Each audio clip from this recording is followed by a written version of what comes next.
La parabole du bon samaritain nous montre que notre prochain, pauvre et abandonné, se trouve sur notre chemin. Mais comme le prêtre et le lévite de l'histoire, nous détournons la tête pour ne pas le voir.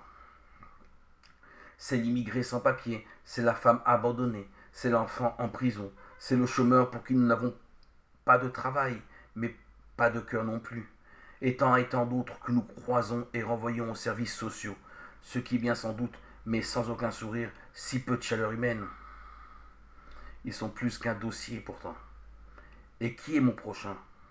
Jésus reprit et dit, un homme descendait de Jérusalem à Jéricho. Il tomba entre les mains de brigands qui, l'ayant dépouillé et de plus chargé de coups, s'en allèrent, le laissant à demi-mort. Or, par hasard, un prêtre descendait sur cette route, et l'ayant vu, il obligua. De même, un lévite aussi, passant par cet endroit, le vit et obligua. Or, un samaritain qui était en voyage passa près de lui, et à sa vue, il fut ému. Et s'étant approché, il banda ses plaies, y versant de l'huile et du vin.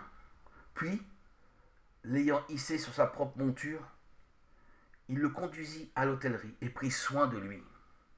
Et le lendemain, sortant 2 deniers, il les donna à l'hôtelier et dit, prends-en soin de lui. Et ce que tu dépenseras en plus, je te le rendrai à mon retour. Lequel de ces trois te semble avoir été le prochain de l'homme, tombé entre les mains des brigands? Il dit, celui qui a exercé la charité envers lui.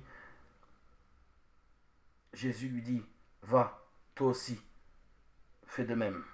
Luc 10, versets 30 à 37. Dans cette parabole, le bon samaritain choisit l'attitude que les deux premiers, le prêtre et le lévite, ont refusé délibérément.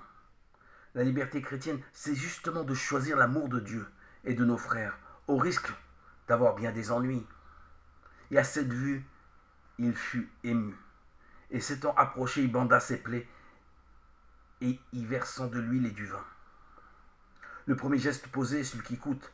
Alors tout homme devient un frère en Jésus-Christ et le royaume de Dieu s'installe parmi nous.